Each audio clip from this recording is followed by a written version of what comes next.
Okay, so what are we going to talk about today, guys? We're going to talk about 3 shifts to turn your owner-centric service business into a systemized enterprise that can scale and give you time freedom. And in this regard, I want you guys to know that you're in the right place if you're here, right? This is for owners of professional services businesses such as firms or agencies, also high ticket service providers.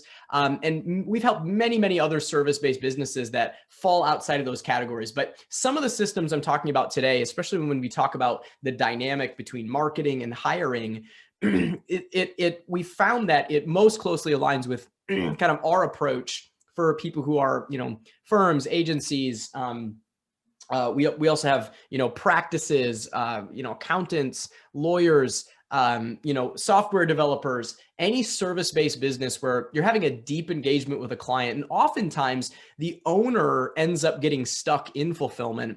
This is going to be most relevant to you today. Also, we're going to talk about, essentially the desire, right, is to build a scalable, systemized enterprise. We hear that from so many, of our clients who are very visionary in nature. They want to build something that's bigger than them, but as it stands right now, they've hit the service business scaling ceiling where growth feels stressful, difficult, and maybe even a little bit overwhelming. So what do I mean by the service business scaling ceiling? Well, in this talk, we're going to reference back to this chart more than once. But I want to take you here real quick and show you the 4 stages that really every business goes through. Okay. You have the launch stage, right? Then you have the growth stage, and then the pattern splits. Okay. And most companies, after they experience some measure of growth, they are either going to decline or innovate. They're going to decline or they're going to change. And this is the point where most businesses are that are stuck in what I call the service business scaling ceiling. So how do you know if you have hit the service business scaling ceiling? I'm going to give you 3 quick signs so you can kind of self-identify. Number 1 is, I like to say, you serve as chief everything officer, right? You may have a great team, but you spend half of your day wearing all the hats and spinning all the plates. And as a result, you end up playing professional firefighter by night, right? When your team texts you unexpectedly, your phone buzzes when an unexpected issue comes up, you might be stuck at the service business scaling ceiling.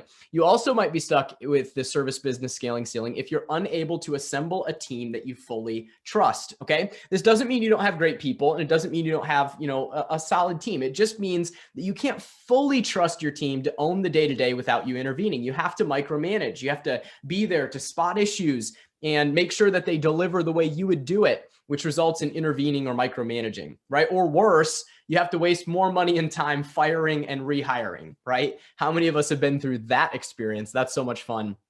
And a huge waste of time and money, right? The third and final sign that you may be stuck with the service business scaling ceiling is that you lack a scalable marketing system, right? You might feel like you're kind of on a hamster wheel, right? There's just a lot of time and effort that is required to drive your revenue model, right? You're constantly, hoping to boost your SEO. You're constantly hunting down referrals, or maybe, you get a lot of referrals, but it's not consistent enough for you to actually predictably plan and scale, right? You keep plenty busy, but you got to hustle and network, and it just doesn't feel very scalable as a model, right? You could scale faster and easier if you built a system to attract more of your ideal clients, right? The ones who would value your specialty, pay you what you're worth, but you haven't really been able to find a time to put a system in place, so you end up selling anyone and everyone, right? So how do I know this, right? You might go, man, how do you know? It's like you're, talking directly to me, because we've hit and broken through the service business scaling ceiling ourselves, right? And we've also helped hundreds of our clients to do the same, right? And just a quick story for you. I always tell people my service business almost killed me. In fact, my 2 different service businesses had brought me to such a point that 10 years ago, I was curled up in a fetal position in my spare room, ready to quit both my service-based businesses. But instead, I actually learned a lesson that day that allowed me to turn my business around, scale it, and sell it. And I want to share it with you. And the lesson, as we come back to this graph, is this, right? When you come post-growth, post-experiencing kind of the initial entrepreneurial growth, you're faced with the choice. Do you decline or do you innovate? And what I discovered that day was that what got me here, right, to the company that I had would not be what got me there, to the innovation that was needed to actually change and build a scalable company that was bigger than me. And the root issue that I discovered in my business is what I call the owner-centric structure. Okay. It's that I built my business to orbit around me, the owner, by necessity, right? The business was my baby, as I like to say, but now I'd become its bottleneck. Can you relate? Many of you listening, I'm sure can, right? The marketing, sales, and client fulfillment all required my input and oversight, right? And to break the scaling ceiling, you have to shift from an owner-centric model to having systems sit at the center of your business. And I knew that that day, to break through the ceiling, I'd have to stop acting like an operator, replace myself at the center of my business with systems, and elevate to the role of CEO, where I work on my business, not in it.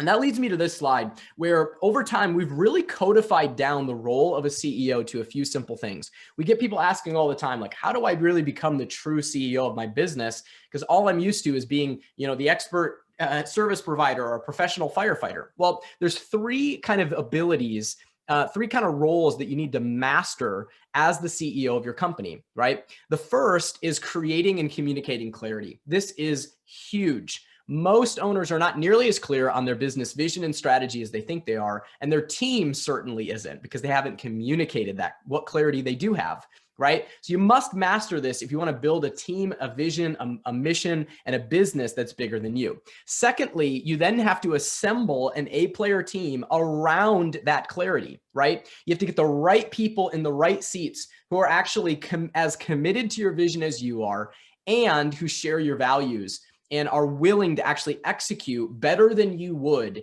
in the specific areas that your business needs to succeed. And then finally, not only can you just have great people, you need to have empowering systems. You need to have systems that actually set those people up to win within their roles, that give them the clarity, the metrics, and the processes required to actually be efficient and win, right? When you as a CEO successfully operate in these three roles, you're creating and communicating clarity, assembling an A-player team, and building empowering systems to put in your people's hands, your company can scale without you at the center of it, right? And that's what I discovered that day. And since then, I went on to scale several other high impact businesses, was able to become a systems consultant to some billion-dollar organizations, and finally founded Unleashed CEO to help a lot of owners who were just like me have some hands-on help to actually scale and put some of these things in place. And this is really our team's passion, guys, is helping stressed service business owners become time-free CEOs of healthy, highly scalable companies. And just so you know, we're not new. We've helped hundreds of clients achieve scale and time freedom faster than they thought possible using the proven process that I'm actually going to share with you guys today.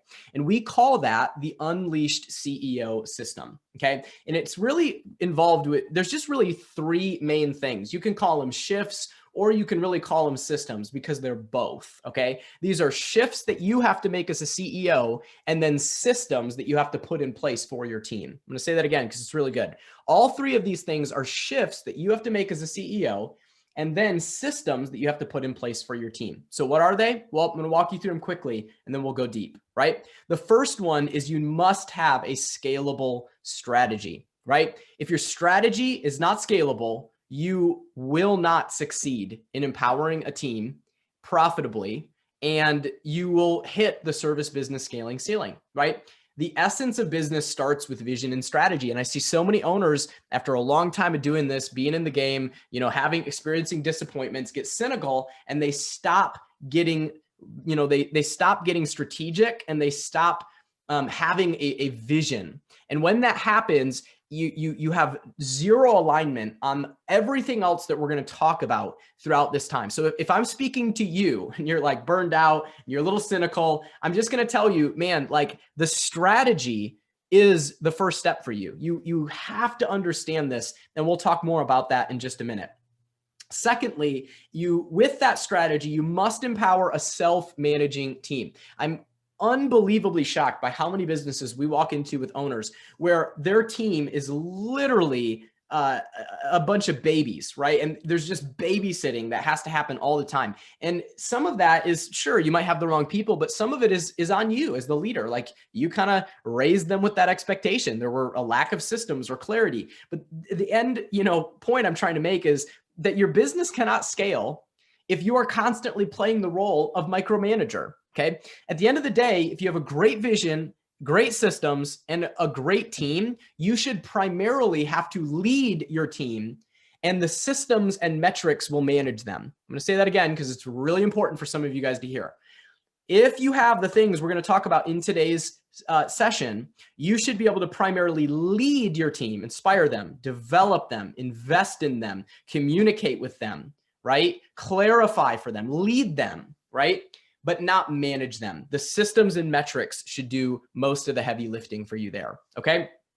And then finally, with a self-managing team and a scalable strategy, we as the owner can finally focus on growth, getting off that hamster wheel we talked about, and actually putting pre-selling systems in place, which is the most effective way, I believe, today to shorten your sales cycle, have control over your revenue growth, and ultimately have a constant pipeline of work you can tap into as your team continues to grow.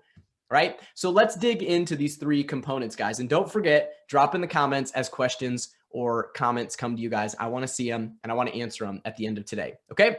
So to kind of summarize what I just said another way, guys, scaling a service business with time freedom requires that you define a strategy that can scale independent of you. Most people I talk to, they don't really understand how dependent their model is on them, how dependent their standards and expectations are on them. Right? Number two is then assembling A players who can execute on that strategy. And then lastly is attracting ideal clients consistently and predictably. When you have these three things going for you, scaling a service business with time freedom is not only possible, highly, highly, highly probable, okay, that it will happen. So, and this isn't theory, as I've said, this is the exact process we partner with clients. So anybody who's kind of going like, oh, I've heard this before, this is in a book, like this actually works, guys. This stuff works. I've seen it hundreds of times now. And I really hope that you will take, whether you ever work with our company, I really pray that you'll take what we talk about here today and implement it in your business, because I know it can transform your life. All right. When you do these three things, you stop being the bottleneck and elevate to the role of CEO, unlocking scale and time freedom. So, and FYI, if you'd like our team to create a custom scaling plan for you to show you how we hands-on help our clients make these shifts, just know that they're at the end of today. There'll be a link that you can use to book a call with our team, and we'll do that. Okay. So let's break down these three shifts into practical steps. All right. Shift number one, scalable strategy, as we talked about. So what is a scalable strategy? Well, the way I want you guys to think about this is that you need to understand that most service-based business models do not scale well, especially if you want time freedom too. Most service business owners are very dependent. Their model is very dependent on them as the expert service provider. Okay. And in this model, you as the owner and expert service provider remain essential to marketing and client fulfillment. And I know so many service business owners who are truthfully self-employed with a support staff, and they don't really know how to build a business and a brand that's bigger than them. And a common misconception here is I see a lot of owners kind of blame this on their team. They're like, well, my team just can't execute the way that I do. And this is just false most of the time. The root issue is a CEO empowerment issue. They're there because you hired them. Their standards are there because you've allowed them, right? So we have not empowered them with the clarity, or we have not, transitioned them to a place where they can win. And so that falls on us, right, as the CEOs and leaders. Your number one role, my friend, as the CEO is to create clarity so that others can execute effectively. That is your job. So where do we need to create this strategic clarity? I get a lot of people who ask me, they're like, okay, I get it. I need to be more strategic. I need to have a strategic plan. I need to have a vision. But where do I start with all this, Richard? If you're thinking that, we're about to go there. Here we go. The first thing I would recommend that you focus on, if you feel like your strategy is not fully scalable right now, is to weaponize your vision. Weaponize your vision. I use that word intentionally because I always tell people that even uranium isn't deadly unless it's distilled, right? And the same is true with your vision. I know a lot of people who tell me they have a clear vision, that they have a great vision for their company, but because it's not distilled and easy to communicate, and because it hasn't actually been weaponized and used as a weapon to motivate their team and hire A players, it's not doing anything for them. Their vision is locked up in their head and in their heart, and nobody else knows about it, right? This is a huge mistake as a leader. You need to weaponize that vision so that it actually can pierce the hearts of your people, motivate them, align activity and decisions, and attract A-player talent. This is the power of a weaponized vision, right? And when you think about a weaponized vision, there's really 4 things that you can break it down into. A weaponized vision is your team's number 1 identity. If you're thinking about your business as, kind of like, you've got a team of people heading in the direction of a great vision. The first part of your vision is the identity. The identity asks the question, who are we here, right? Who will we be on the journey to our vision? And you have to get clear on this, because if you have people on your team who do not share your values, your identity, I can guarantee you there will be friction, there will be frustration, they will be doing things in a way you don't want them to do, and you will be doing things in a way that they don't want to do, okay? So it's very, very important to nail this, especially the higher up in the org chart you go and the higher level hires that you are trying to make. Secondly, you have your team's purpose. This is what I call the path, all right? This is the path that your team walks on step by step, day by day, to know that they are on track. Okay. And if your team does not have a clear purpose, if you do not know why we exist, right? Why does our company exist? What do we wake up in the morning with fire in our belly to do? Even if it's you feel like a very simple service that you provide. If your team does not know what that is, I guarantee they'll be distracted, unfocused, and you probably will be too as the owner. So I see so many businesses we get into where they're doing a little of this and a little of that and a little of this, and they've never distilled down what they do into a path that their team can follow. And they go, this is the thing that we do way better than everyone else, and we are committed to this purpose as a company. That's what you need to weaponize: the path, the purpose for your team. Then number 3 is your goals. So along the path, there's going to be signposts. There's going to be milestones, and you need to mark these out for your team so they know when you're making progress in the right direction. So important to have a clear vision when it comes to where do you want to be in 3 years? Where do you want to be in a year? Where do you want to be in 90 days? And it's so interesting to me how often we get our hands dirty in a business and there just aren't really any clear goals. There's a bunch of ideas. There's a bunch of over jammed to-do lists. There's a bunch of priorities, all over the place, but there aren't really clear sequential goals that actually get them to their end destination and vision. The team doesn't know it. The CEO doesn't know it. And as a result, there's massive wasted energy within the business. This has got to change. We have to have clear goals for our team. And then finally is your big impact. And this is one of my favorite things to create with a client.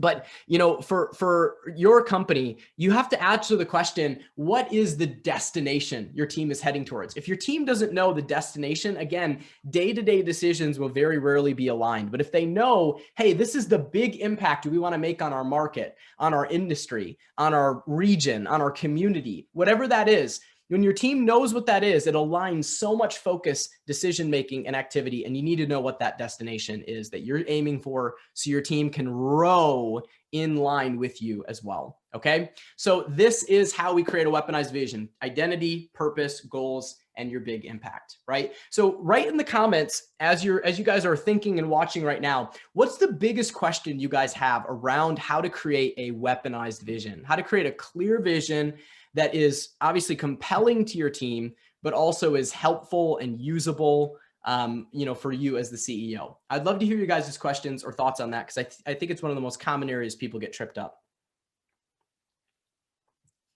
Okay, so as you're writing those questions, let's keep moving. So with scalable strategy in mind, the second thing that I would encourage anybody watching this to do, once they've weaponized their vision, is to clarify your positioning strategy. This is so key, my friend, because most businesses do not know how to create powerful marketing messages and profitable advertising that attracts perfect fit clients. And the reason for that is they do not understand their positioning strategy. So what is positioning strategy? Well, according to Harvard Business Review, positioning is the most important strategy in your business. And essentially, if I had to distill it down to a sentence, it's how you manage the way your market sees you with strategic messaging. Very, very simple, but very, very important. How do you manage the way your market sees you with strategic messaging? You have to understand every day, your potential clients are weighing whether your solution can help them. And they're weighing it not just against whether it can help them, but whether it can help them better than your competitors. So what will you do to position yourself as the go-to solution for your perfect fit clients? And that's what your positioning strategy is there to do. So we've broken this down into a pretty simple framework. We call it the 5 P's of positioning, right? The 5 P's of positioning. Very simple, but very powerful. And it helps you get very clear around your positioning strategy so you can communicate it effectively to your team and out to your market, right? The first thing you have to get clear on is your superpower. What is your company's superpower? The thing that you do 95% better than all the rest of your competitors. Once you know what that is, you can identify and narrow down to who is your perfect patron. The reason this is so important is you want to pick your perfect patron based on who most celebrates and needs your superpower. People get this wrong all the time. They just think their perfect patron is anyone or someone random. But your perfect patron is the person who most celebrates and needs your superpower and is willing to pay you the most for it the most quickly. That is typically your perfect patron, right? And once you know who your perfect patron is, you can very quickly identify what is their painful problem. When you understand your perfect patron, you have to start to then dig into their psyche and really understand what painful problem are they coming to you for a solution. Most people just think, oh, people just want my service. They just want remodeling. They just want, pest control. They just want this. They just want that. But what they don't dig down to is why someone wants that problem solved. And when you really understand the pain and the problem associated with it, you gain the ability to craft incredibly powerful marketing messages to your market that they will respond to. Once you know their painful problem, you also must envision their promised land. In other words, why do they want to solve this painful problem? In other words, what destination does solving this painful problem allow them to get to? And the combo of these things is incredibly powerful. If you can, articulate their painful problem for them and then visualize with them their promised land that they can get into if you help them solve their painful problem, man, that's such a powerful combo of your marketing message. And only then, as I like to say, can you do step 5, the 5th P, which is your proven process. And you'll notice it's a bridge between the painful problem and the promised land. And that's on purpose, because only in the context of solving a painful problem and helping someone reach their promised land can you actually position your proven process or your product as the solution. Most people are just literally out there pitching their product, pitching their process, pitching what they do. And they don't understand that unless your process is positioned as the way out of their painful problem and into their promised land, you will have a tough time getting your market to respond. Or if you do, you will have a tough time getting them to pay you what you're worth or work with you in contrast to your competitors. So when you get the 5 Ps crystal clear, it allows you to craft incredibly powerful marketing messages that will ultimately position you as the go-to solution for your perfect patron. And guys, I want to illustrate quickly the power of having a scalable strategy with my client Luke's story, right? His story is so incredible with this because Luke ran, a really successful 7-figure insurance agency. He also had a consulting business on the side, but he couldn't figure out why he kept hitting the same growth ceiling, even though he felt like he tried everything. And really, it came down to a scalable strategy issue. It was too dependent on him. They weren't clear enough on their vision, and their strategy, their positioning strategy, wasn't fully aligned for growth. And when we got this aligned, Luke was able to actually double his profitability, hire an A-player ops manager, which we helped him do, and then take what we called his first phone-free vacation. And this was almost for 2 weeks. This ops manager ran everything. And this is what he actually said.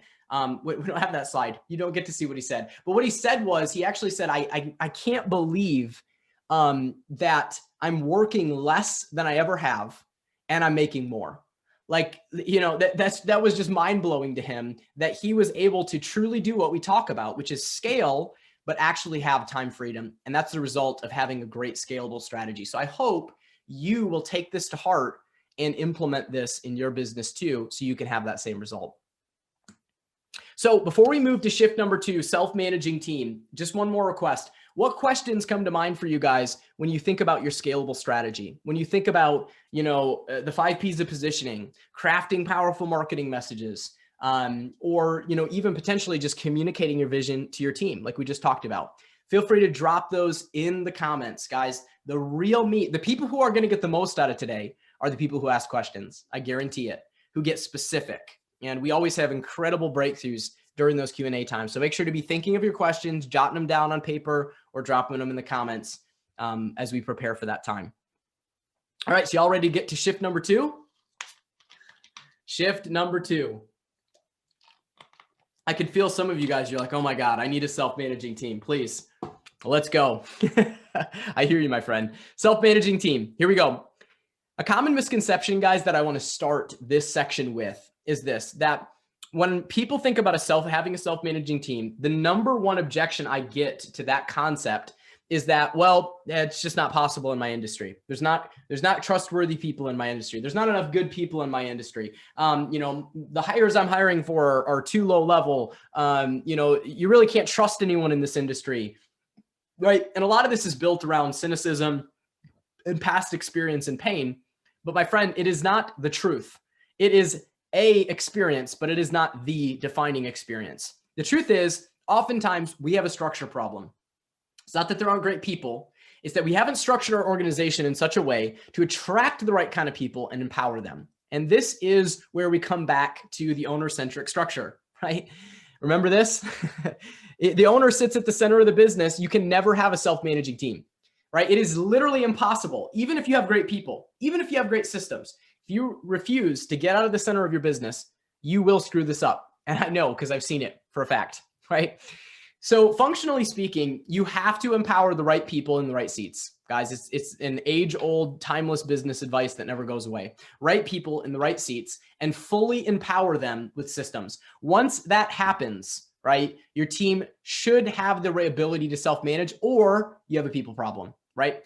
You should be able to. And what I talk to our clients about is, like, just to give you guys some optics on this, a self-managing team structure doesn't have to look super complicated or complex. It's just not structured around the owner at the center, right? Many times when we're working with a client's business, we're dealing with more of a visionary CEO, somebody who is great at talking to their market and selling big deals and networking and building relationships, but they honestly kind of suck at managing the day-to-day, at being in the weeds and kicking tasks and getting details done on time. And this is where, when we think about the leadership team of an organization, oftentimes we're thinking about, okay, who is the next right hire we need to make to actually allow the CEO to focus on growth and make sure that the day-to-day gets done and everyone's accountable, right? And so you have to be thinking through your structure in order to create that outcome.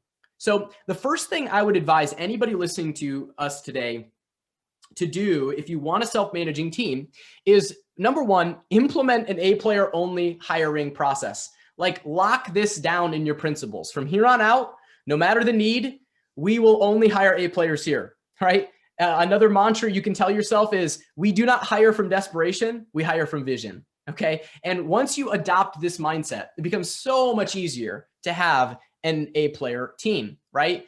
So you have the right people in the right seats in the first place. And then you can actually train and retain them without all the issues that come with the wrong person in the wrong seat. I find so many visionary entrepreneurs end up hiring people like them. They end up hiring people who are visionary. They end up hiring people who are good with people, but terrible with details, right?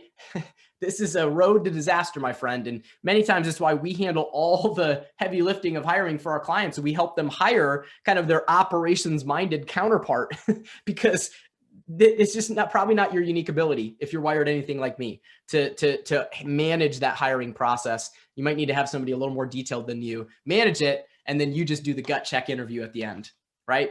So you got to implement this, though, at a culture and vision level, A-players only. And I'll tell you this, my friend, the biggest waste of time and money you'll ever endure in business is a bad hire. And those of you who have done them before know that to be true. And the greatest investment that you will catapult your growth is a great hire. So it's such a catch-22, right? If you do it well, man, it can accelerate you. If you do it poorly, man, it can hold you back, right? So we've got to get this right. And two things that I want to caution you guys about that I see as common pitfalls when people are trying to build their team and trying to hire is, number one, they're scared as hell to hire. And this oftentimes comes out of past experience, right? They've been betrayed by hires in the past. They have trust issues, right? Because it's my baby, they say, right? Maybe they have some environment insecurity. They're like, my business is a little messy. It's kind of a mess. I don't want to bring somebody in. They're, kind of going to be like, whoa, what's going on in here? Or maybe you're just worried about waste or revenue instability. You're kind of like, what if I bring someone on and I don't fully leverage them and there's a bunch of waste? Or what if I bring someone on and I can't afford to pay them in 6 months, right? This is a pitfall, my friend. You cannot operate as the CEO of your company living scared as hell to hire. You just can't. And you also can't live in a place where you're scared to add more people because you don't want to have to manage them, right? That's still thinking with an owner-centric structure in mind. Right? So that's the first pitfall that we've got to get out of if we're here. We're never going to scale with time freedom if we're scared as hell to hire. But the second pitfall that I like to joke about is what I call shoot from the hip hiring, right? These are the Clint Eastwood types who are just like, we need to hire someone. And they just, boom, get over whoever's available, right? They're hiring from desperation instead of vision. And they're attracting whoever's nearby and available. But as a result, you end up supporting the wrong hires out of guilt. You're like, I hired them. I got to take care of them. I can't fire them. They've got a family. They've got, you get it. You've been down this road, right? And as a result, people in your organization are employed, but not empowered. And the thing we say, within our environment is like, if you're not winning and empowered here, like we need to help you find somewhere where you can be. Not because we're selfish and we're just like, oh, you are underperforming, you bad person, go. And we kick them out because we don't want anyone in our culture and on our team who isn't empowered and winning and excited about the role that they play and the vision that they are a part of. And so we've got to get rid of shoot from the hip hiring as well if we are going to build a self-managing team. So with those two hiring pitfalls put to the side, what's the center of the road, right? How do we avoid those two ditches and walk the steady path? Well, that's what I'm about to talk to you about. So the second thing, right, when you implement an A-player only hiring process that you're going to need to do is we break it down this way. Number one, with a weaponized vision in hand, your job is to take that weaponized vision and use it to attract top talent and recruit off-market candidates, right? This is so important. And it's one of the biggest things we do for clients that surprise them with the quality of caliber of people we're able to bring to them in our done-for-you recruiting process, because we take their weaponized vision that we've crystallized so clear and we go out and we pull from the market people they would have never thought they could have attracted to their organization, people they would have never thought they could afford to hire and pay, right? Because those people are waiting not just for a bigger paycheck, but for a vision that's worth being a part of, right? That's worth being a part of. And it's always surprising to me how we can recruit off-market candidates, meaning people who aren't on Indeed hunting for a job. They're not even looking for a job, but they are open to being a part of a great vision. This is where sometimes the very best people come from. And you've got to be thinking this way. You've got to utilize that weaponized vision to your advantage to hire A players. And then you're going to need to make sure you have a system, right? You have a system that allows you to efficiently sort through a high number of candidates down to, 3 to 5 hyper qualified interviews. Okay. The thing that I would tell you, my friend, is like most people, they vet far too few people to get an A player. Right? Somebody did a statistic one time and they said like 5% or 7% of the kind of current hiring market are what most companies would consider an A player. Now that's a little bit of an abstract figure, but it still demonstrates a point, right? If you want to get the cream of the crop, you're going to have a process to let it sift to the top and skim it off. And that is why we encourage our clients to really have a super solid, dedicated, procedural process for how they hire, okay? That allows you to sort through this number of candidates efficiently. And then obviously you can select the best cultural and skills fit, okay? And this is where our 16-step hiring process comes in, right? This process is like proven to work, and it allows us to essentially, handle 14 of the very, time-consuming steps in this process, and really allow the CEO and leader to handle the, final couple steps, to do that gut check and make sure that we have someone who's a cultural fit and a skill set fit before we make the final hire, right? And so that is what I'm going to encourage you guys to do on the hiring front. But now, if you want a self-managing team, you don't just need to hire A players, you've got to empower them with systems. And this is the second piece, right? It's like why do people win NASCAR races? Is it the driver or is it the cars? And the answer is both, right? The answer is both. So in the same way with your team, you need the right people in the car and you need a well-tuned machine, right? A car of systems. And so this is where we've got to have that well-tuned car in place. We've got to have the right systems in place to empower our people. And the way I like to say this is if you want your team to act like owners instead of helpers, owners who actually go proactively move the business forward without you instead of helpers who come to you and go, hey boss, what do you think we should do about this issue? Right? Or, hey, I ran into this problem. What do we do? Right? Instead of helpers, if you want them to act like owners instead of helpers, we must replace you as the driver for actions and decisions by getting the business out of your head and into systems that empower your team. Right? And this is where empowering your people with systems, typically there's only a couple things that are needed to move the needle here. One is what we call the handoff plan, right? This is a very simple process document that gets the vision for your systems and the high level steps onto paper. And then there's an expectation for them to help build that process out at a more detailed level. Most owners never do this because they're intimidated by it. They think they need a 50-page SOP, and so they never do it. But in truth, if you have the right templates and formats, you can get the 20% out on paper that gives you 80% of the results and let your team fill in the gaps over time. Let someone who's more operations minded fill in the gaps over time. Okay. And this is what we help you do. And then with that handoff plan in place to help your hires and your team members fire on all cylinders, you need to have effective meetings in place that involve them in proactively solving issues and taking responsibility for solutions. I can't tell you how many owners I talk to. It's like every time their team comes to them, they walk away with to-dos. You know what happens in our team environment? Every time I go to my team, they walk away with to-dos, right? And I don't. Almost ever. Okay. And that's a huge paradigm shift is you need to learn how to involve your team in actually solving issues and taking responsibility for the solutions. Right. And this is where last but not least, you need a team scoreboard in place. And I always say this, A players want to know if they're winning. They want to know what the score on the board is. And how can they do that unless you give them clear measurables and clear metrics that tell them when they are winning? And so this is a very important part of your systems building process is your systems need to be tied to a scoreboard. The two work together. You need written systems and workflows and automation and all this stuff, but then you also need metrics to measure whether the systems are being effectively executed, right? And you need these two things working together in tandem to have an accountable self-managing team. And a great example of this principle is my client, Mark, right? Mark is such an ace. And, Mark's team, when we, came in to work with him, it was just not aligned, right? Frankly, they were not hitting their goals and it was forcing him to play micromanager, even though he had a huge desire for expansion. And so when we came in and put some of these self-managing team systems in place, Mark was able to actually, hire an operations manager, which we helped him do. And now he's focused on acquisitions, not day to day. He's actually growing new locations for his business. Which has resulted in huge growth for him with a lot less stress. He's loving what he does so much more. And that's the power of putting some of these systems in place that we're talking about, guys. So I'm going to take a breath and take a drink for a second. Whew, that was a lot. My question to you guys would be, what questions do you guys have, right? I see some questions popping up in the Q&A and in the chat, but what questions come to mind, guys? Like when you think about having a self-managing team, what are the concerns?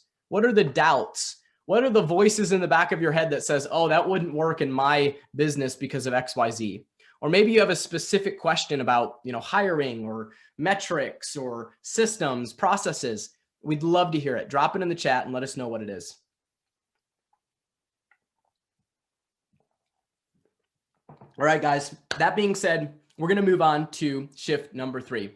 Shift number 3, which is pre-selling systems.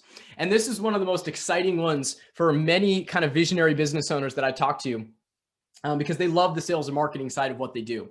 But oftentimes, the CEO really can't focus fully on this unless they first successfully put a scalable strategy and a self-managing team in place, which is why we talk about this one third, right? Because now, if your time is freed up from the day-to-day, you can focus on growth, but not just any growth, long-term sustainable growth that is systematic, not hustle-based. right? And this is what I just said, right? Now that we've gotten, a clear strategy for our team and our team's owning most of the day-to-day, we can focus on building pre-selling systems that drive consistent, ideal client growth. And the problem is, my friend, like most of the service business marketing training that you'll find is really outdated info, right? It's based around a lot of hustle-based tactics, a lot of networking, a lot of referrals, and none of that is bad, right? It's just incomplete. It's tactical in nature, right? It's a bunch of tactics. And the trouble with tactics is that they create short-term results, right? But they take up quite a bit of time, require constant involvement, and aren't scalable, right? That's the problem with tactics. Now, sometimes you need to implement some tactics to get a little bit of traction, but long-term as a CEO, you need to be focused on building systems, right? Building what we call pre-selling systems, not short-term marketing tactics. This is very, very important. And it's really should be the emphasis of your attention once you get the other two in line. The big difference here, guys, is that marketing tactics are oftentimes targeted towards anyone and everyone, whereas pre-selling systems target your perfect patrons only, right? Marketing tactics are optimized for revenue and hustle and grind, whereas pre-selling systems are optimized for profit, scale, and time freedom. Marketing tactics are focused on vanity metrics, right? How many people did I network with? How many likes did we get on our Facebook post? Nobody cares, right? Pre-selling systems are focused on metrics that matter. Like what's your cost to acquire a customer and what's your customer LTV, right? Lifetime value. And we'll talk about that a little bit more later. So let me talk to you about this concept of pre-selling, because a lot of people are like, what do you mean pre-selling? Isn't that just marketing or isn't that the same thing? Well, not exactly, right? Pre-selling is all about putting strategic, relevant pieces of content in front of your perfect patron that shifts their perception of your service to be the preeminent solution to their painful problem. This is where we take that 5 P's of positioning we talked about earlier, and we turn it into content that actually allows you to position yourself correctly and become a preeminent solution to the right kind of people. And then the reason we call it a system is because we're using automation to consistently stay in front of those right people and stay top of mind right up to the moment that they're ready to buy. So here's why you should pre-sell, my friend. If you're not already doing this, you have to understand that without this system in your business, you're always going to end up chasing down half-committed people who shop you against your competition. Now, if that's not an issue for you, I warrant you've cracked the code. But after talking to hundreds of service business owners, a lot of them or their sales teams feel that way. Okay, and this is the power of pre-selling, is it cuts that out, increases your close rate exponentially, and recovers a ton of wasted time and energy, right? And worse, right? If you don't have this, your growth is dependent on unreliable referrals and search versus having lead flow control. So let me talk to you guys about the, kind of the model here for pre-selling. When we talk about pre-selling and having pre-selling systems, there's a specific process that we're talking about. And I want you guys to get a little philosophical with me here for a second, okay? Put yourself in the mind of your customer for a minute, okay? Go deep, get into their psychology with me. And as you're thinking about your perfect patron and your customer, I want you to understand that there's a spectrum of those people. And on that spectrum are 3 levels of awareness that people in your market have, right? Some of them there might be a larger percentage of them in one, but you definitely have people who are perfect patrons who are sitting at one of these 3 levels of awareness, okay? So I want you to self-identify as we go through this. Where do you think most of your market is? Because it's very important to know that. The first level of awareness is what we call pain aware. Pain aware, okay? This is someone who is only aware of the symptom, not the root problem. They're only aware of the pain or consequences of the problem versus the actual problem itself. And when your market is in this phase of awareness, it's very important to understand that, because if you're speaking to them about the problem that they don't know they truly have, they will not listen to you. If you're speaking to them about your solution when they're not even aware of their problem, they will not pay attention to you. So you must understand where your market is at on this spectrum when you're communicating with them. Are they pain aware for the most part only? The second tier is people who are problem aware. Problem aware. And these are people who are a little more sophisticated. They know they have some pain points and some symptoms, but they are somewhat aware of their root problem. Okay. They're like, I know what my root problem is, but they may not be aware that there is a solution, or they may not believe that a solution is possible, or they might just not even know that solutions are available. Right. And there is a lot of markets that fall in the problem aware phase. Right.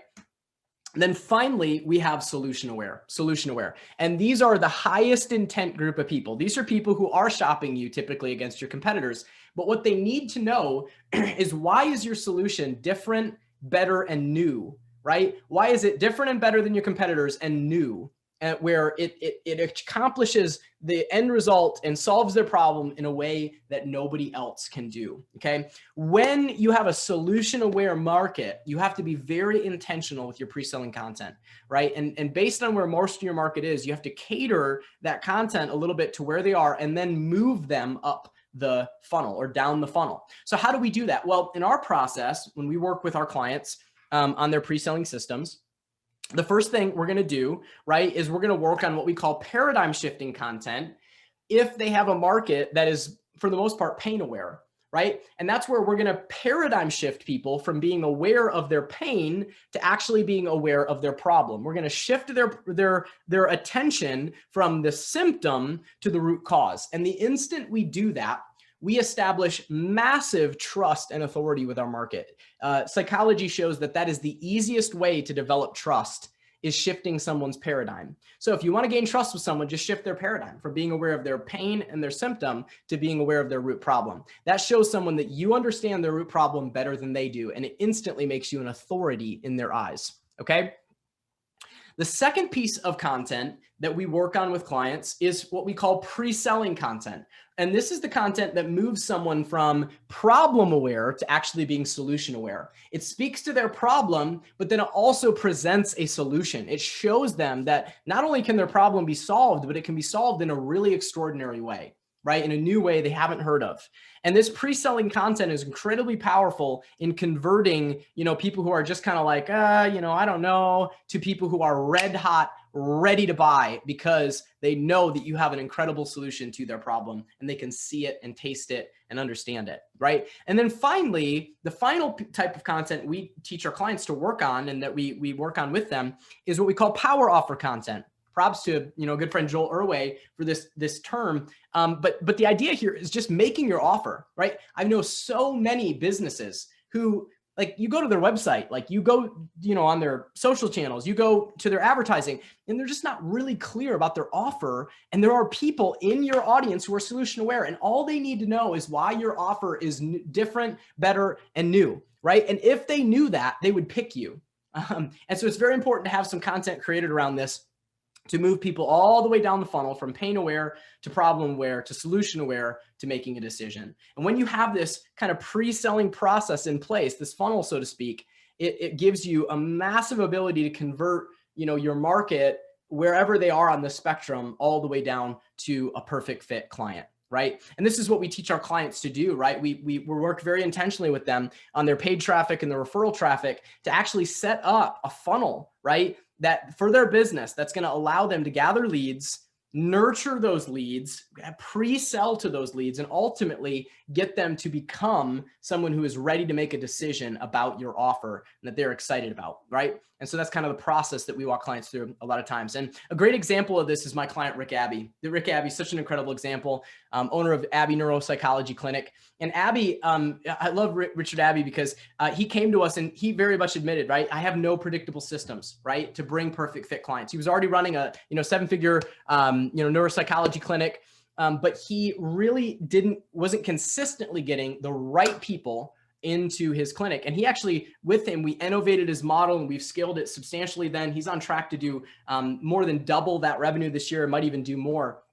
But he talked about this. He said, this process has changed my life and business. I'm showing up powerfully as the CEO, and our clinic call volume doubled. and I think it's tripled now. And he is actually in the process of hiring even more A players since he wrote this testimonial. But he quickly had to hire some more people because of the pre-selling systems that we helped put in place. And that demonstrates, guys, the power of this process for anybody who's a bit of a skeptic and why this is possible for you too. Okay. So my friend, if you're here today, I have a question for you, right?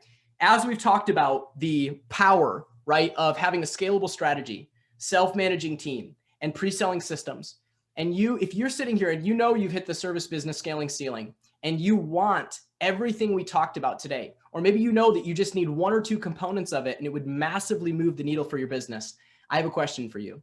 And that's that, do you want my team and I to work with you one-to-one to implement this process faster and handle the heavy lifting of recruiting and systems building? Here's the promise, my friend. Within 2 to 6 months, we can help you document and communicate your weaponized vision and positioning to align your strategy and your team. Help you hire your next A player and empower them and your existing team with systems to self-manage, and set up pre-selling systems to attract and convert more ideal fit clients. So if you're ready to see similar results to some of the amazing clients I talked about today, I want to encourage you to let us help you assess where you are and develop a customized plan to scale your business and regain your time using our proven process we talked about today.